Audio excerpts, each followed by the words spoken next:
To our next speaker, she has worked for more than 20 years in the creative sector, advertising, marketing, PR, and social.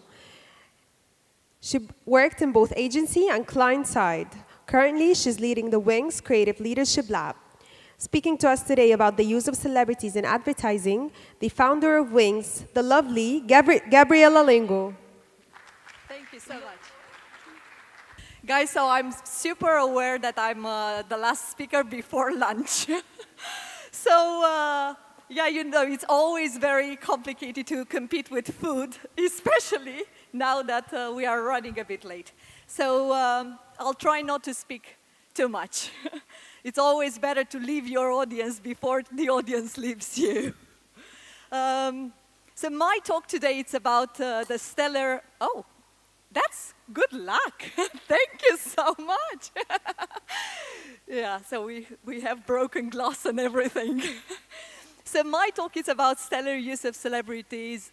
And actually, it's not a very difficult topic after two days in Cairo, because people here have treated me so well that I feel honestly like a celebrity, therefore very much in tune with the topic. So everyone told me how important Ramadan is for the use of celebrities, and actually how Ramadan is the high season for celebrity endorsements. I have here, I've written down, so Basel counted 49 campaigns using celebrities, 86 celebrities used, and 12 of these celebrities were used for more than one brand. That's insane. That's really a lot. So that's the reason I chose to talk about this today. I think part of this excessive use of celebrities, part of this is based on the local culture. I think in this particular region, people are very fond of their celebrities, a little less cynical about the use of celebrities, and they are really respectful and they love their famous people. But I also believe that a lot is just traditional, conservative, lazy marketing. Celebrity endorsement, it's such a well-known strategy that it's very easy to use. So when you don't have any other better idea, you select a celebrity, you do something, and you kind of know the type of results the campaign could bring you. It's also very easy to explain to your bosses. You know, like, what did you do for marketing this season? Well, I selected this celebrity, so it's easy. So therefore, that's the reason I wanted to talk to you today. Not about the local realities, because the other local speakers talked about that. I wanted to bring you a bit of the international perspective, the best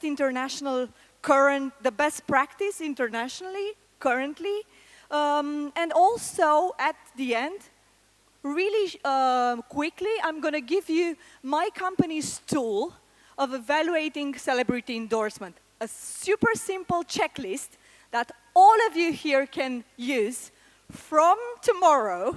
So there's no excuse for bad celebrity endorsement from tomorrow, right? So that's going to be my talk. That's my talk is going to be all about. Now, Tahab started his presentation with a bit of history, and I'm going to do the same. So has any of you, clicker. Has any of you have any idea when celebrity endorsement started? When was recorded the first celebrity endorsement of a brand? Anyone? Therefore, I'm sorry. When? Let's see. So it's actually up. Let's see. Hopefully. Yay. So the first recorded celebrity endorsement for a brand was in 1760s when this guy, Josiah, Wedgwood, and Sons. They were pottery makers, so chinaware makers.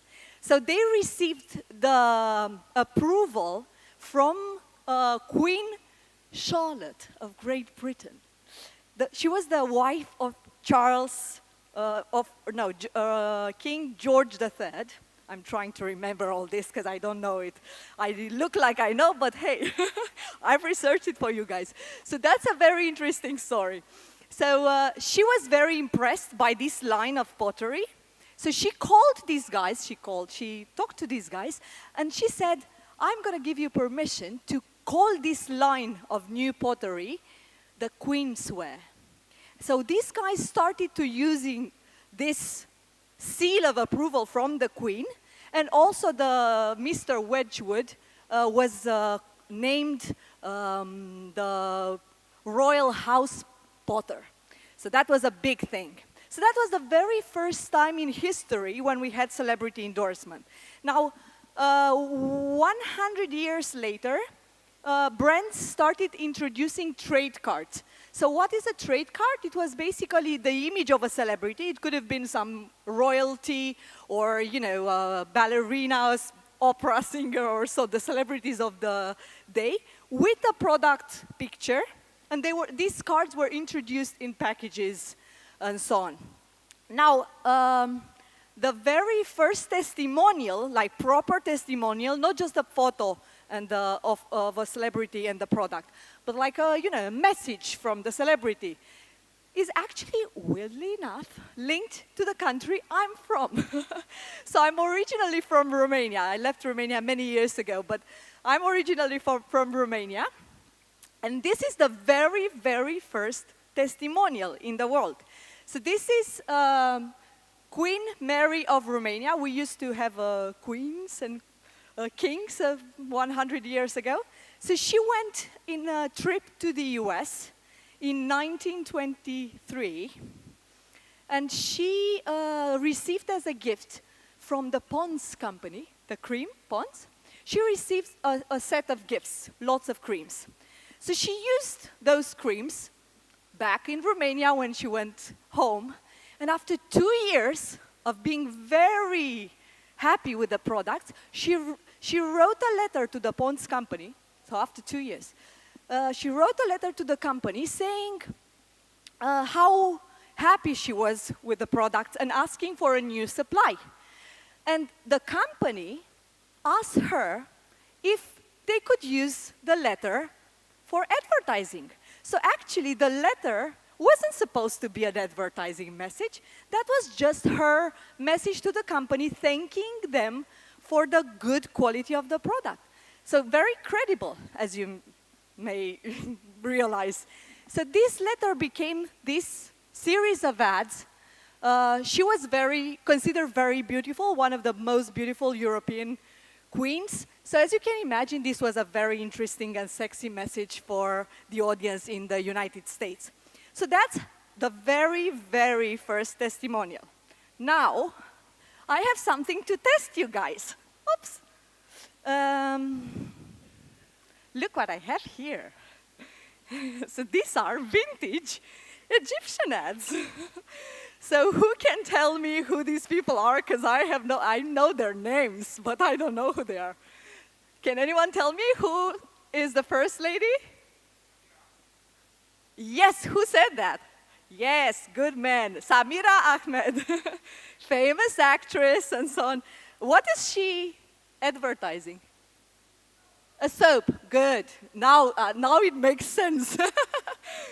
And the next one? Exactly, Hind Rostam or Nariman Hussein Murad. And she's advertising for? What? Oh my God. That's interesting. And the guy? Yes, of course, Ismail Yassin. I think that's a Coke ad. All right, okay. And the last people? Yes, Samia Gamal and Farid Al-Atrash. Is my pronunciation okay? So I found these ads when researching the topic for you guys. I found these ads on Cairo Scene, online magazine. And I thought they were absolutely beautiful. And it just shows how, Egypt is no exception to this idea that celebrity endorsement is one of the oldest and most used and most well-known strategy for promoting brands. Now, of course, along the years, the use of celebrity had always had some risks. So the minimum, like if you want to use a celebrity for your marketing, the minimum thing you should do is to take care of these three things. So to take care of overshadowing, to take care of overusing, and to take care of reputation crisis. So the first thing, overshadowing. Just make sure when you are using celebrities in your ads that there's a strong link between the celebrity and the brand. Otherwise, people will just focus on the celebrity and will have no idea what the ad was all about. That's overshadowing or eclipsing. That's the term we use in marketing. So make sure that indeed there's a very strong link. The second thing is overusing, and I think that's probably the biggest problem in the local market. The same celebrity is used so much, even for competing brands, that the message is completely diluted, and there's no advantage anymore for the brand. So it seems that there is an advantage, but on the long run, there's actually no benefit for the brand for using that celebrity. And the third thing, well, of course, as you may know, humans are not objects. They have a life of their own. And we all make mistakes, and we all say stupid stuff. So therefore, celebrities make no exception. And of course, because they are in the spotlight all the time, see, people are already leaving, and I thought I was doing such a good job. Anyway, let's go back. I'm going to stick with you, the people who pay attention. Celebrities are in the spotlight all the time. And because of that, it's easy to make their mistake famous. And that's not the type of visibility you want for your brand. So make sure when you're selecting a celebrity that, you watch carefully, because they are human beings and they might be wrong, and take your brand with them. Now, of course, these are like all this type of mistakes you can do for celebrity endorsement. The digital revolution changed everything. That's not, these three that I've just talked about are just the basics. Now, there are a lot of new layers that are added to make the relationship between brands, celebrities, and consumers a lot more complicated. So there are several things that are happening. The face of celebrity endorsement has changed so much. What's happening right now is that celebrity partnerships become exactly that, true partnerships. Consumers don't just want celebrities to buy from, they want celebrities to buy into. People who they really admire, who they really respect, who have a message beyond the just, promotion, mere promotion of the product and the brand. They don't want celebrities who show their power and their, how famous they are. They want celebrities with real values, celebrities that could empower them. They don't want in celebrity ads just ideas. I mean, ideas, it's nice. But when a campaign has an ideal, when we speak about higher purpose, then that type of celebrity endorsement ads, it's a lot more valuable. Of course, ads, are turned into acts. If you just talk, if the celebrity is just delivering a message but is not actually living that message through real acts, then it's, again, we lose some of the value. And the most important thing, probably, is the idea of turning collaboration, so just showing celebrities in ads, into true co-creation. So celebrities are really involved in creating the marketing. They are involved early. They are involved in the creative process. The ads are as much their ads as they are of the brands. And they become a lot more involved, as in they become the creative directors of the brand. They create lines together. They create new products together. To show you a bit of what I mean by that, I brought you today 2 examples. So these 2 examples are the best celebrity endorsements in 2018. One is according to the top celebrity research company Spotted annual ranking. So these 2 are the best. This company Spotted is measuring celebrity endorsements. And they say that Under Armour, the brand Under Armour, and the brand Crocs did the best celebrity endorsement of this year. So I'm going to show you the examples, and then we're going to discuss a bit about this. So the first is Under Armour. Who knows who this is? Yes, The Rock. So, up. I grew up wanting a way out. Football was the answer. I was good. Not good enough for the pros. 23 years old, jobless, hopeless, $7 to my name. Then I decided I was gonna make something of myself. Didn't know how or when, but I knew one thing. When your back's against the wall, the only way out is to put the work in.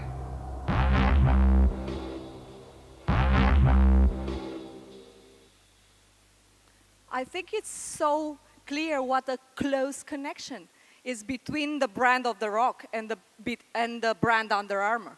And the best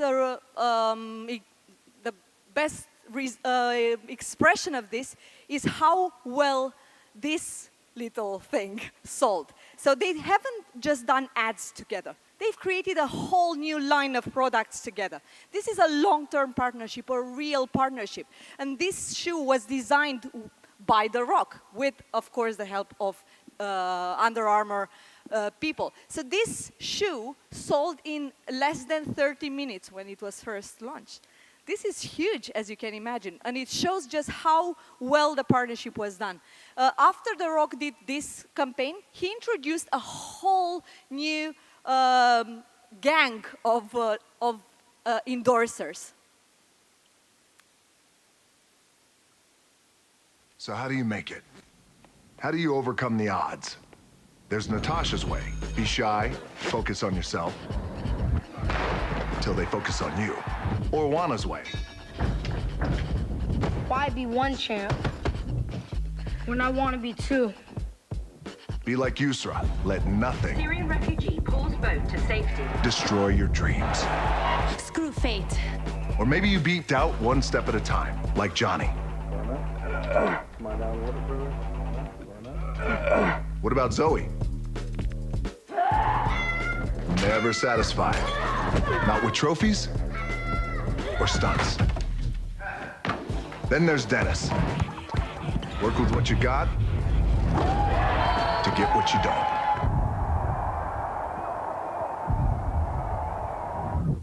Or you could be like me. Dream of pro football, get hurt, dream over. Find yourself with just $7 in your pocket. So how did I get here? By being the hardest worker in the room. How are you gonna get here?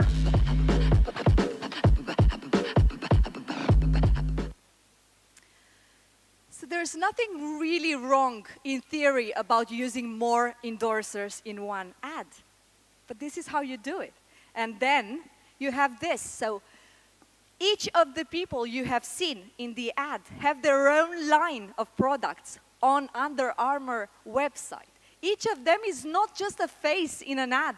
It's a real partnership. It's a long-term thing. It's an alignment between the values of these people and the values of the brand. So it's a very different thing. It's not just, putting a face on a product.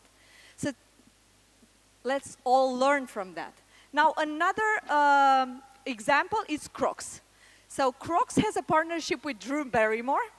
Drew Barrymore, the actress, she was criticized extensively along her career for being, too comfortable, for not dressing up properly for some occasions, for being, for not being super slim, for letting herself go, as the magazine said.